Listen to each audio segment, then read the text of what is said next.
नमस्कार, स्वागत है आपका। मेरा नाम है विपिन बेबाक। हमारे साथ स्टूडियो में मौजूद हैं सुमिति यादव जी, कांग्रेस के वरिष्ठ नेता हैं।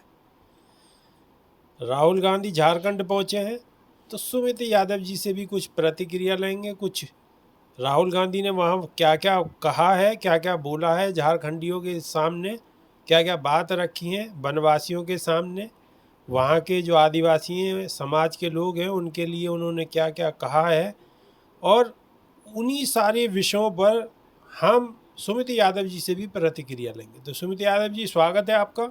शुक्रिया जी।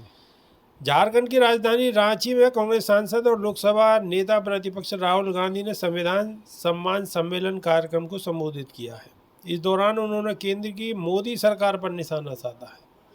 राहुल गांधी ने कहा है कि जब भाजपा के लोग आदिवासी को वनवासी कहते हैं तो वो क्या करने की कोशिश कर रहे हैं। आपका जो जीने का तरीका है, इतिहास है, विज्ञान है, जिसे आप हजारों सालों से चला रहे हो, उसे वो ख़त्म करने की कोशिश कर रहे हैं। राहुल गांधी ने कहा है कि आदिवासी का मतलब जो सबसे पहले मालिक थे, जबकि वनवासी का मतलब है जो जंगल में रहते हैं। जब इस शब्द का प्रयोग किया जाता है तो वो केवल एक शब्द नहीं होता, ये आपका पूरा इतिहास है।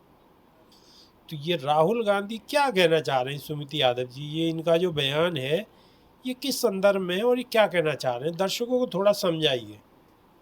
राहुल गांधी जी जो कांग्रेस पार्टी है ना, जो है जिसकी जो संपदा थी या जिसका जो हक था उसको उससे बेदखल नहीं करना चाहती। इसमें सरकार की आप ऐसे इसका आकलन करिए कि जल, जंगल और जमीन, इस पे यदि किसी का अधिकार है तो देश के आदिवासियों का है, क्योंकि वो आय से नहीं रह रहे, वो हजारों बरस से वहीं रह रहे हैं और उनकी जीवन शैली ऐसी है कि बिना जंगलों के वो सरवाइव नहीं कर सकते। उनकी लाइफ स्टाइल ऐसी है कि जंगल मतलब उनकी प्राण रेखा है।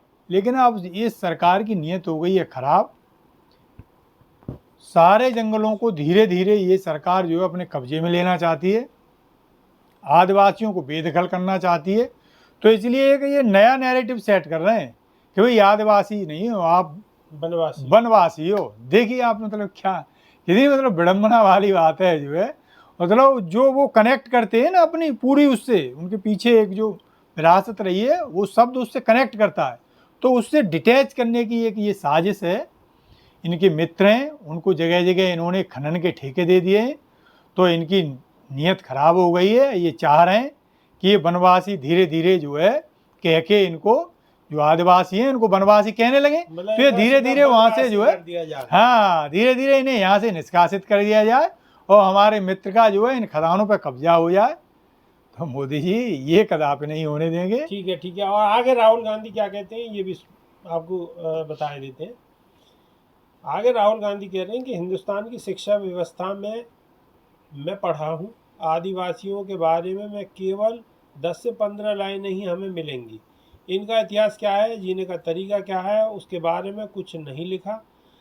आपके बारे में ओबीसी शब्द प्रयोग किया गया, क्या ये आपका नाम है?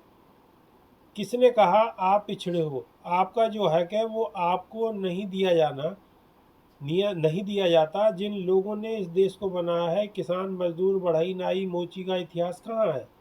राहुल गांधी ने कहा कि पीएम मोदी कहते हैं कि वह दलित, आदिवासी और पिछड़े वर्गों का सम्मान करेंगे, लेकिन फिर उनके अधिकार छीन लेते हैं। वह आपको सम्मान देते हैं लेकिन संस्थाओं से बाहर निकाल देते हैं। जाति जनगणना का मुद्दा उठाते हुए राहुल गांधी ने कहा कि जब हम जाति जनगणना की बात करते हैं तो मोदी जी कहते हैं कि हम नहीं कराएंगे। राहुल गांधी ने कहा कि जाति जनगणना अगर पीएम मोदी नहीं कराएंगे तो हम अवश्य कराएंगे। जी, राहुल गांधी कहीं ना कहीं जाति जनगणना को बड़ी प्रमुखता से उठा रहे हैं, ये मुद्दा प्रमुखता से उठा रहे हैं। देखिए, लोकतंत्र में ये कहा जाता है कि जिसकी जितनी भागीदारी उसकी उतनी हिस्सेदारी। तो इस लाइन को अपनी टैग लाइन बना लिया है राहुल गांधी जी ने। उनका स्पष्ट मानना है कि देश में एक बहुत बड़ा वर्ग ऐसा है जो उसमें उसमें है ही नहीं कहीं। मतलब जो हमारा व्यवस्था है या हमारा जो क्या कहना चाहिए सिस्टम में, उसकी आबादी है 20% और उसका वहाँ भागीदारी भी नहीं, 5% भी नहीं है। तो राहुल गांधी, जो लोग अब तक नहीं आ पाए, मेन स्ट्रीम में जो लोग नहीं हैं, उनसे ये कह रहे हैं, उन्हें जगा रहे हैं कि भाई आप अपनी ताकत को पहचानिए। जैसे किसी टाइम पे हनुमान जी अपनी ताकत भूल गए थे ना जो, तो उनको याद दिलाया गया था। तो ऐसे ही ये समाज जो है सोया हुआ समाज है, तो इसको वो जगाने की कोशिश कर रहे हैं। इसको वो बता रहे हैं कि आप में इतनी ताकत है, आप में इतनी ताकत है और इसके बल पे आप आगे आइए और अपने हक को लीजिए। लोकतंत्र में हक जो है यदि कोई नहीं देता है तो लोकतंत्र हमें ये इजाज़त देता है कि हम उनको सत्ता से बेदखल कर दें और अपना हक लें। बिल्कुल बिल्कुल बिल्कुल। फिर राहुल गांधी कहते हैं जाति जनगणना होकर रहेगी, आज नहीं तो कल होगी, इंस्टीट्यूशनल सर्वे होगा, साथ ही आरक्षण की 50% की सीमा हटेगी। राहुल गांधी कहते हैं कि बीजेपी के पास धन, संस्थाएं, मीडिया, सीबीआई, ईडी, आईटी सब कुछ है, लेकिन हमारे पास सच्चाई है। हमें और कुछ नहीं चाहिए, क्योंकि जब तक हमारे पास सच होगा हमें न्याय मिलेगा। गांधी जी ने कहा कि आज संविधान की रक्षा कौन करता है? न तो मीडिया, न चुनाव आयोग, न सीबीआई, न ईडी, न आईटी।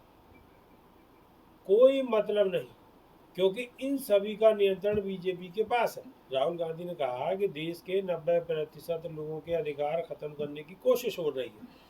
इनके साथ ही न मीडिया है, न नगर न्यायपालिका है और न ही ब्यूरोक्रेसी है, लेकिन इनके पास सिर्फ सच्चाई है। जी, वो सीधा सीधा कहते हैं कि इनके पास सिर्फ सच्चाई है, इनके पास कुछ नहीं है। जो पिछड़े दलित आदिवासी हैं उनके पास कुछ नहीं है, न मीडिया है, न ईडी है, न सीबीआई है, न कुछ है, न ब्यूरोक्रेसी में इनका कोई हिस्सा है। बस इनके पास सिर्फ सच्चाई है। बिल्कुल बिल्कुल। ये राहुल गांधी जी जो है, जो सरकार प्रोपोगंडा चलाती है, उस प्रोपोगंडा को बेनकाब करने की कोशिश कर रहे हैं। आप ऐसे देखिए, देश में जो 80% लोग हैं उनकी शासन में भागीदारी 20% भी नहीं है। और एक और आप देखिए, ये सरकार क्या भ्रम फैलाती है। भारत सरकार का बजट 48 लाख करोड़ का है, उसमें से 43 लाख करोड़ जो है ये टैक्सेस वसूल कर रही है। अब उस टैक्सेस में आप देखो जो है डायरेक्ट टैक्स और इनडायरेक्ट टैक्स। अब तक ये होता था कांग्रेस सरकार में कि डायरेक्ट टैक्स ज़्यादा लिए जाते थे, इनडायरेक्ट टैक्स कम लिए जाते थे। यानी डायरेक्ट टैक्स जो है जिनकी इनकम होती है वो इनकम टैक्स पे करते हैं, इनडायरेक्ट टैक्स वो होते हैं वो जो आम साधारण आदमी से लिए जाते हैं। तो अब यहाँ आप देखिए, कुछ चुनिंदा उद्योगपति हैं, उनके 12 लाख करोड़ इस सरकार ने माफ़ कर दिए। कितने माफ़ कर दिए साहब? 12 लाख करोड़। और गांव में ये एक परिवार को 2,000 रुपये दे देते हैं, ठीक है साहब, साल के दे देते हैं ये 6,000 रुपये। उस पर ये ऐसे ढंढोरा पीट रहे हैं कि जाने क्या दे दे रहे हैं। तो राहुल गांधी जी तो हमें बता रहे हैं कि आपको भाई ये कुछ नहीं दे रहे, ये तो आपके नाम पे जो है ऐसा माहौल बना रहे हैं, हल्ला मचा रहे हैं कि हम आपको दे रहे हैं, आपको नहीं दे रहे, ये असली माल तो अपने यारों को दे रहे हैं। तो राहुल गांधी जी कहीं ना कहीं जो बैकवर्ड तबका है वो भूल गया है कि हमारे क्या क्या हक हैं। तो राहुल गांधी जी उनको जगाने की कोशिश कर रहे हैं कि भाई जगो, शासन में आपका जो ये बजट है केंद्र सरकार का, इसमें बहुत बड़ा हिस्सा आपके हिस्से में आना चाहिए। बिल्कुल बिल्कुल बिल्कुल बिल्कुल। राहुल गांधी फिर कह रहे हैं कि कांग्रेस पार्टी के इन्होंने चुनाव में अकाउंट बंद करा दिए थे, लेकिन तब भी हम संविधान और सच्चाई के साथ मजबूती से लड़े। संविधान हमारे देश का स्वाभिमान है, इसलिए हम संविधान के सम्मान के साथ उनकी रक्षा हमें करनी ही होगी और हम करेंगे। इस देश के आम नागरिकों को आप ये मान के चलिए, जो कुछ दिया है वो इस संविधान ने दिया है। बाबा साहब इतनी बड़ी ताकत दे गए हैं, यदि इस ताकत को पिछड़ा वर्ग अच्छे से समझ ले तो आप ये मान लीजिए सरकार कभी उसके खिलाफ जा नहीं सकती है। तो राहुल गांधी जी जो कह रहे हैं वो बिल्कुल सत्य कह रहे हैं। राहुल गांधी जी, अभी बीजेपी वाले कुछ नैरेटिव फैला रहे हैं कि बांटने की कोशिश कर रहे हैं। राहुल गांधी जी बांटने की कोशिश नहीं कर रहे। राहुल गांधी जी हमें बता रहे हैं कि आपके अंदर इतनी ताकत है, आप इतने बलशाली हैं। तो जो राहुल गांधी जी कह रहे हैं वो आप ये मान लीजिए, मैं तो ये कहूँगा पिछड़े वर्ग को आज समय आ गया है कि राहुल गांधी जी के साथ आप खड़े हो जाइए और उनको इतनी ताकत दे दीजिए कि मोदी जी आपके हक छीनना तो दूर, उन पर नज़र भी नहीं गड़ा पाएँ। यानी जो जल, जंगल और ज़मीन जिस पे इनके यारों की नज़र पड़ गई है, पैसा तो उन्होंने बहुत कमा लिया है, लेकिन अब इनकी नज़र पड़ गई है ज़मीन को कब्जा करने की। तो आप ये मान के चलिए चौधरी साहब कि राहुल गांधी जी इतनी ये लोगों को जिस तरीके से जगा रहे हैं, तो अभी ये हिम्मत नहीं जुटा पाएंगे कि उन जंगलों पे जाके वहाँ छत्तीसगढ़ में कब्जा करने की कोशिश करें। छत्तीसगढ़ में अब ये कब्जा नहीं कर पाएंगे। सुमित यादव जी बिल्कुल सीधा सीधा चेता रहे हैं और अपनी बात को मजबूती के साथ रख रहे हैं कि अब ये हिम्मत नहीं कर पाएंगे। तो दर्शकों, आपने सारी बातें सुनी। सुमित यादव जी की बातें आपको कैसी लगी, कमेंट के माध्यम से अवश्य बताएं। और अगर वीडियो अच्छी लग रही है तो वीडियो को लाइक, शेयर और चैनल को सब्सक्राइब जरूर करें।